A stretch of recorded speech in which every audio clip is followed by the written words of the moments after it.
it up. So having this revamped is just to make it more efficient for the athletes and allow us to do a little bit more. And what was here?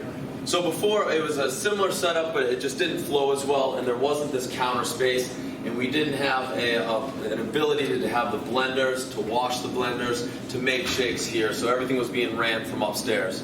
So now this is another spot where the athletes, so pre-training, we're going to have snacks over here. We got snacks back here, but the guys can get the things that they need to fuel up for the day. We have a Beat Elite product that we use so that the guys can take that, a carbohydrate, and then electrolytes. We're really big on those three things pre-training. Post-training, they're going to walk right down this line after we lift. So they'll grab the snacks they need for the day, they'll grab their recovery shake, and then on this counter here, we always do a green supplement and an electrolyte supplement post-training. So we want them to eat their vegetables. I'm going to make sure they eat their vegetables. They'll take that right after. And then we have some pills that vitamins and minerals we'll have them take after each training session as well. That's from the best company you can get those vitamins and minerals from. And for us, we want to cover our bases and make sure we do everything from a health standpoint. And with that finish at the end of the lift, that's exactly what we've done. But it's a perfect setup where they just flow right through, walk right out. And then during the day, they can come back here and make a shake whenever they want. So it's all the fruits, vegetables, all the liquids they need are right here. And then there's inside that sink is a blender cleaner. So they just push it down, it sprays it out, they put it in a drying rack, they take their shake, and they can head out. So it's just more for them to get those things that they need during the day. Question.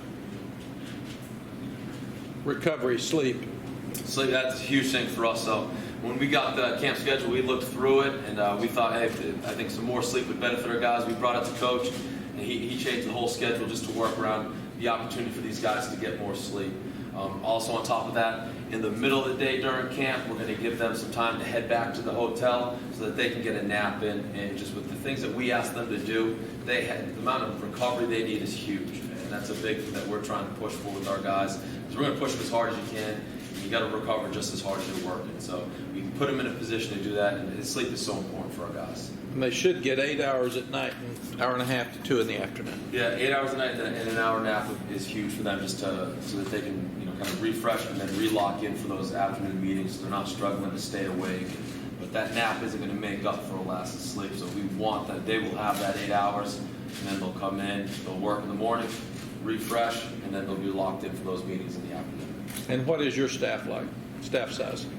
We got 4 full-time staff members underneath me, so that's the amount you can have in NCAA, and we've got that filled.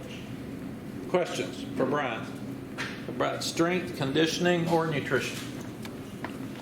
Okay, last thing we got, Rick, I will go out, but if you'll take everybody out on the field and tell them why we did it and what makes it work. Cool. And let's stop in the tunnel before we go out. And I'll share with you some of the key factors about the field that make it unique, and then we'll go out, and any questions you have once we get outside, I'll share those with you.